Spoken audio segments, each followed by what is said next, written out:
Finally आज मैं तुम्हें बताने वाला हूँ कि जे 2027 के लिए बेस्ट रोड मैप क्या रहेगा, क्या तुम्हारी स्ट्रेटेजी रहनी चाहिए, बच्चों मंथ्स में कैसे तुम अपना मैक्सिमम आउटपुट निकाल सकते हो। ये एक वीडियो तुम्हारा आएगा, बहुत सारा टाइम बचा सकता है। आराम से बैठ जाओ, एक एक चीज को बहुत ध्यान से सुनना, बहुत अच्छे से समझाऊंगा, एक एक स्टेप बाय स्टेप प्रोसेस बताऊंगा कैसे तुम्हें अभी से स्टार्ट करके अभी तक तुमने जो भी पढ़ रहे हो सकता है तुमसे कुछ गलतियां हुई हो, लेकिन तुम्हें आगे अब जितना ही बचे वो टाइम है, तुम्हें एडवांस तक मीन्स को क्वालिफाई करके एडवांस तक कैसे पहुंचना है वो मैं बताने वाला हूँ। हो सकता है तुम अपना बैच अपना अप्रैल या मई में स्टार्ट किया हो, लेकिन आज है 6 जुलाई। आज से आगे जितना भी टाइम बचा हो उसमें क्या स्ट्रेटेजी होनी चाहिए, कैसे तुम बेस्ट आउटपुट निकालोगे वो बता रहा हूँ। बहुत ध्यान से सुनना, वीडियो को एंड तक देखना। स्टार्ट करते हैं बिना देरी करे। फर्स्ट मेंस का अटेम्प्ट जो होगा वो होगा तुम्हारा 10 या 20 जनवरी के बीच में, और उससे उससे एग्जैक्ट 3 महीने बाद होगा तुम्हारा सेकंड जेईई मेंस का अटेम्प्ट, और उससे 1.5 महीने एग्जैक्ट बाद होगा तुम्हारा एडवांस का पेपर। इस मैराथन में तुम्हें कैसे चलना है और तुम्हें यहाँ तक कैसा पहुंचना है वो मैं तुम्हें बताने वाला हूँ। ध्यान से सुनो। तेरे पास लास्ट टाइम है जेईई एडवांस क्वालिफाई करके आईआईटी में जाने का। इस चीज के प्रेशर में आके बच्चे ये करते हैं, उनका मीन्स का भी तैयारी खराब करते हैं, एडवांस का भी तैयारी खराब करते हैं। वो मैं बताता हूँ कैसे। टॉपर सबसे ज्यादा जो गलती करते हैं, जो मैंने भी करी थी, वो ये है, उनके पास लास्ट अटेम्प्ट होता है आईआईटी में जाने का, तो जब वो अपना फर्स्ट मेंस दे के आते हैं तब तक उनका सिलेबस कंप्लीट नहीं होता, रिवीजन नहीं होता, कुछ पता नहीं होता कैसे करना है। जब उनका दूसरा मीन्स आता है तब वो सोचते हैं कि मेरे पास एडवांस का टाइम नहीं मिलेगा, इसलिए एडवांस का तैयारी करता हूँ। इंपॉर्टेंट चैप्टर के पीछे भागते हैं और एडवांस का तैयारी करते हैं, उससे हमारा मेंस 2 भी अच्छा नहीं हो पाता है, ना उनके हाथ में एनआईटी आती है, और फाइनल उनका एडवांस में भी नहीं हो पाता है। सबसे पहला टारगेट जो ड्रॉपर का होना चाहिए ना, वो होना चाहिए जेईई मेंस 1। तुम ये एज्यूम कर लो तुम्हारे पास मेंस 2 का एग्जाम है ही नहीं, तेरे को जो भी करना है तुझे मेंस 1 में करना है।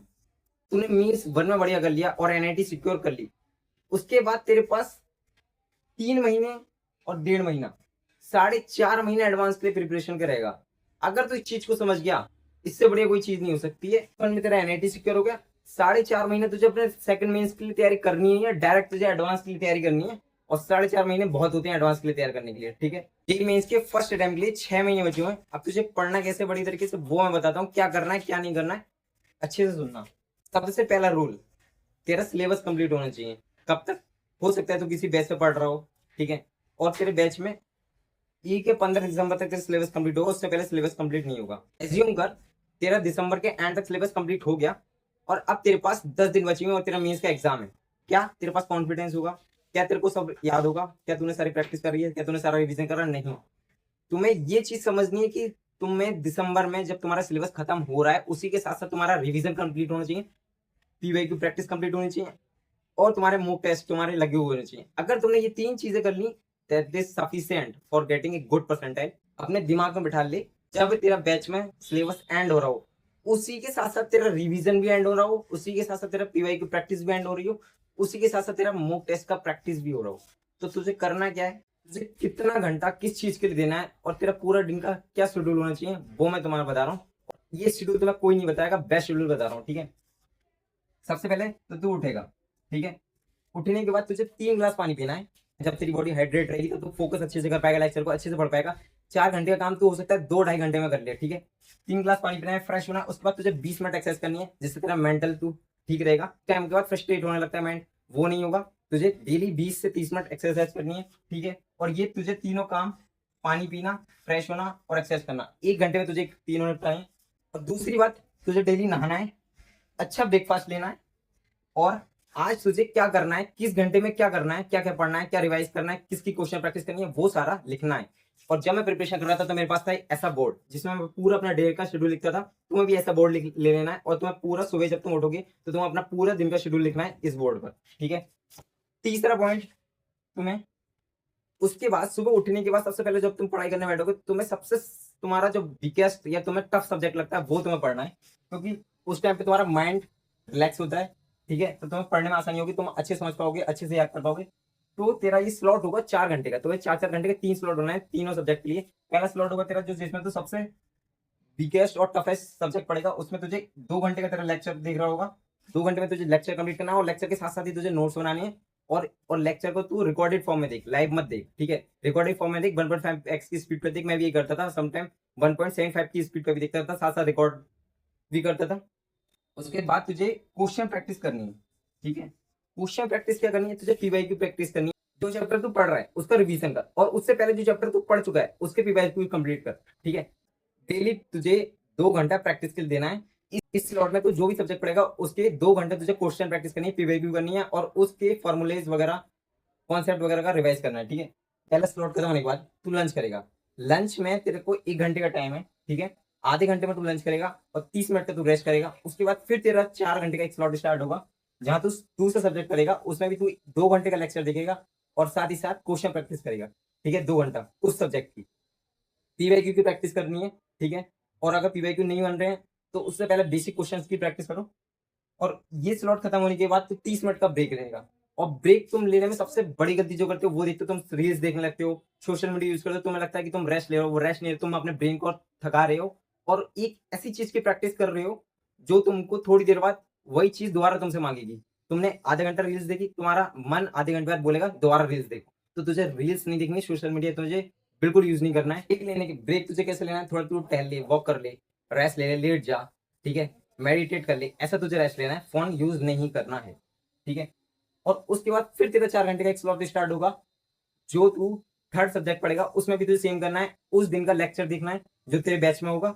उसके बाद 2 घंटे जो आगे होंगे उसमें तुझे अपने प्रैक्टिस करनी है क्वेश्चंस की, ठीक है। क्वेश्चन की प्रैक्टिस करने के बाद तुझे अब तेरे पास एक 2 घंटा तुझे डेली का फिक्स करना होगा, जहां तू जो सिलेबस पढ़ता हुआ आ रहा है उसको daily daily daily daily revise करना है, जिससे तेरा जब तेरा बैच खत्म हो उसी के साथ साथ तेरा रिवीजन भी परफेक्ट हो चुका हो, तेरे को रिवीजन भी पूरा होता हो, क्वेश्चन प्रैक्टिस भी तू डेली कर रहा है, रिवीजन भी तू डेली कर रहा है। जैसे ही तेरा बैच खत्म हुआ तू कह देगा मेरा प्रिपरेशन डन है, ठीक है। वहां तेरा कॉन्फिडेंस आएगा, क्योंकि सबसे ज्यादा बच्चे यही गलती करते हैं, लेक्चर देख रहते हैं, ना क्वेश्चन प्रैक्टिस करते हैं ना रिवीजन करते हैं। एंड में पहुंचते हैं, बैच खत्म हो जाता है, 10-15 दिन बचे होते हैं एग्जाम के लिए, ना उनके पास टाइम होता है रिवाइज करने का, ना उनके पास टाइम होता है क्वेश्चन प्रैक्टिस करने का। जो पढ़ने बैठते हैं वो रिवाइज नहीं आता, क्वेश्चन बनाने बैठते हैं उनको क्वेश्चन नहीं बनते, अंडर कॉन्फिडेंट हो जाते हैं, डिमोटिवेट हो जाते हैं और फाइनली अपना पेपर खराब करके आते हैं। अगर तूने ये 3 चीजें कर ली, ठीक है, रिवीजन तू डेली डेली कर रहा है, जो तू याद कर रहा है, जो तू डे 1 से पढ़ता हुआ रहा है उसको तू भूल नहीं रहा है, तू उसकी क्वेश्चन प्रैक्टिस करते आ रहा है, तेरी क्वेश्चन प्रैक्टिस हो रही है, और साथ साथ तू मॉक टेस्ट दे रहा है, तेरा प्रैक्टिस हो रहा है कि एग्जाम में तुझे कैसे बैठ के कैसे परफॉर्म करना है, क्या स्पीड रखना है, कितनी देर में कौन सा क्वेश्चन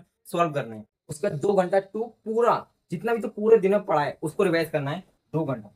उसके बाद फाइनली तू डिनर करेगा, 30 मिनट में तेरा डिनर होगा। उसके बाद तू आधे घंटे वॉक कर, और जब तू वॉक कर रहा है तो तुझे सोचना है कि तुझे अगले दिन क्या पढ़ना है, कब कितने बजे उठना है, कैसे क्या करना है वो, और उसके बाद तू सो जा। 5.5 घंटे तुझे आराम से मिल जाएंगे नींद के लिए। उसके बाद तुझे बीच बीच में खाने के टाइम पे आधा घंटे का रेस्ट मिल रहा है। बहुत है 6 घंटे की नींद, इफेक्टिव नींद लो, अच्छी नींद लो, 6 घंटे की बहुत होगी, ठीक है। बॉडी जब पूरे दिन थक जाएगी तो तुम्हें नींद भी अच्छी आएगी, ठीक है। तुम इसको अपने अकॉर्डिंग फिक्स कर लेना, तुम कितने बजे उठते हो उसके अकॉर्डिंग। हेल्थ इश्यूज ना हो, इसलिए मैं तुझे डेली का 20 से 30 मिनट एक्सरसाइज के लिए बोला है। पानी पी, हाइड्रेट रहे, और जब तू ये शेड्यूल को फॉलो कर रहा है ना तो बीच बीच में सबसे ज्यादा इंपॉर्टेंट है ना वो तू पानी पीता रहे बीच बीच में, इससे तेरा ना फोकस अच्छा रहेगा, तू थकान फील नहीं करेगा। सोशल मीडिया यूज नहीं करनी है, ये तुम्हारे दिमाग को इतना कमजोर बना देगी ना, तो तुम 4 महीने बाद तुम ऐसे हो चुके होगे, ना तुम पढ़ पाओगे, ना तुम कुछ रिवाइज कर पाओगे, और ना तुम क्वेश्चन प्रैक्टिस कर पाओगे। तुम्हारा मन ही नहीं करेगा पढ़ने के लिए, जरा से तुम्हें ज्यादा एफर्ट्स लगाने पड़ेंगे, वहां तुम गिव अप कर दोगे। इसलिए सोशल मीडिया को बिल्कुल यूज नहीं करना है। इंस्टाग्राम चलाना बंद कर दो, फेसबुक चलाना बंद कर दो। मैं कह रहा हूँ यूट्यूब भी मत देखो, अगर यूट्यूब पे कुछ देखना है तो केवल और केवल इंपॉर्टेंट वीडियो देखो। और टारगेट अपना बहुत हाई फाई नहीं रखना है कि मुझे 99.9% स्कोर करनी। बेसिक टारगेट रख, ठीक है, जितना तू अचीव कर सकता है।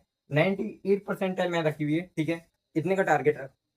180 प्लस स्कोर करेगा, बहुत आराम से आ जाएगी। किसी टॉपर से ये पूछने की वजह कि क्या पढ़ना है, अगर तू ये जान ले कि जिनका सिलेक्शन नहीं हुआ, 95% लोगों का सिलेक्शन नहीं होता, वो क्या गलतियां करते हैं, अगर तुझे वो पता चल जाए और वो गलतियां तू ना करे तो तेरा सिलेक्शन हो जाएगा। आज मैं तुझे बता रहा हूँ 95% ड्रॉपर का सिलेक्शन इसलिए नहीं होता क्योंकि ये 3 कॉमन मिस्टेक्स करते हैं। सबसे पहला, वो केवल लेक्चर देखेंगे, रिविजन नहीं करेंगे, ठीक है, मॉक टेस्ट बिल्कुल नहीं देंगे, क्वेश्चन प्रैक्टिस बिल्कुल नहीं देंगे, केवल लेक्चर पर डिपेंड रहते हैं, टोटल टीचरों पर डिपेंड रहते हैं।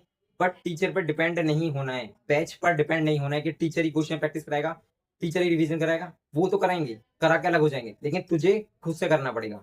एक्स्ट्रा टाइम दे, क्वेश्चन प्रैक्टिस खुद से कर, रिवीजन खुद से कर। बैच में पढ़ा रहे हैं वो तो पढ़ा रहे हैं, उसका रिवाइज भी कर, उसमें क्वेश्चन प्रैक्टिस कराएंगे वो भी कर। उसके साथ साथ अलग से पीवाई की प्रैक्टिस कर, और तुझे प्रीवियस ईयर के 2 ईयर्स का प्रैक्टिस करना है। डेली संडे को तेरे बैच में मॉक टेस्ट होगा, मॉक टेस्ट देने जब भी तेरा मॉक टेस्ट हो, ठीक है। फुल सिलेबस टेस्ट देना है जब तू एंड में पहुंच रहा होगा। और इसमें बीच में तेरे को 6 महीने के बीच में तेरे साथ कहाँ गलती हो सकती है, वो दिवाली आएगी नवंबर में, जहाँ तू हो सकता है एंजॉय करने लगे तेरे 4-5 दिन। अगर तू 4-5 दिन अगर एंजॉय करने लगा, दिवाली आएगी अक्टूबर में, वहां तेरा शेड्यूल ब्रेक होगा। और वहां अगर तू तेरा शेड्यूल ब्रेक हुआ, अगर थोड़ा भी ऊपर नीचे हुआ तो तेरी दोबारा तो उस शेड्यूल में नहीं आ पाएगा, तेरी कंसिस्टेंसी ब्रेक होगी, तो डिसिप्लिन तेरा खराब हो सकता है तेरा कोई हेल्थ इश्यूज हो जाए। अगर इस सबको फॉलो कर लिया तुमने तो तुम अच्छी परसेंटाइल स्कोर कर लोगे। बस तू इन चीजों पे ध्यान कर, जिस दिन तेरा सिलेबस खत्म हो रहा हो उस दिन तेरे को पूरा सिलेबस रिवीजन हो चुका हो, डन हो, सब चीज एक एक चीज याद होनी चाहिए, सारे सब्जेक्ट का सारा फॉर्मूला याद होना चाहिए। मॉक टेस्ट की तो अच्छे से प्रैक्टिस कर रही, संडे संडे तू प्रैक्टिस करता जा रहा होगा, दिसंबर पहुंचेगा बहुत अच्छा प्रैक्टिस हो रहा होगा। 15 दिन बचेंगे एग्जाम से, 10-15 दिन पहले 3 घंटे का पूरा टेस्ट का, 3 घंटे पूरा टेस्ट अच्छे से देना है, अच्छे से प्रैक्टिस करनी है, इसको एनालाइज करना है और इम्प्रूव करना है। 2 इयर्स का पीवाई को प्रैक्टिस करना होगा, जब तू मॉक टेस्ट दे रहा होगा एंड में, तब तेरे को कॉन्फिडेंस बढ़ रहा होगा, और जब तू फाइनली एग्जाम में बैठेगा तो तुझे कॉन्फिडेंट फील करेगा। ठीक है, ये 3 चीजों पर ध्यान दो, इसको अच्छे से करो। ठीक है, इन चीजों को अवॉइड करो, अवॉइड करना है, जंक फूड नहीं करना, खाना है, ऑयली नहीं खाना है, अपना हेल्थ को, अपने माइंड को बहुत अच्छा रखना है, हेल्थी फूड खाना है। ठीक है, तेरी हेल्थ अच्छी रहेगी जब तू पढ़ाई अच्छी कर पाएगा, और तेरी पढ़ाई अच्छी होगी तब तो अपना जेई मेंस निकाल पाएगा। और जब तेरा जेई मेंस क्वालिफाई हो जाएगा, अच्छी परसेंटाइल आ जाएगी, उसके बाद तेरे पास टेंशन ही नहीं रहेगी कि मेंस सेकंड मेंस में तू टारगेट करना ही नहीं है। सेकंड मेंस में टारगेट मत कर, डायरेक्ट तेरे पास यहाँ से यहाँ तक 4.5 महीने मिलेंगे तुझे एडवांस का प्रिपरेशन करने के लिए। मस्त आराम से एडवांस का प्रिपरेशन करना और मस्त फोड़ के आना, ये तेरा बेस्ट रोड मैप होना चाहिए। कोई बात नहीं, अभी तक तू जैसे ही पढ़ रहा था कोई दिक्कत नहीं है, अब अच्छे से पढ़, ये शेड्यूल को फॉलो कर, ऐसा शेड्यूल कोई नहीं बताएगा तुझे। पूरा मार्केट में सब अपने कोर्सेज बेच रहे हैं, लेक्चर बेच रहे हैं और कुछ नहीं कर रहे हैं। ठीक है, कोई दिक्कत हो, कोई भी तुम्हारा डाउट हो, कमेंट करो, मैं उसमें पूरे डिटेल वीडियो बना दूंगा। इस तो टेलीग्राम चैनल ज्वाइन कर ले, वहां तुम मुझसे डाउट पूछ सकते हैं, मैं तेरा रिप्लाई करूंगा। अच्छे से पढ़, ऑल द वेरी बेस्ट।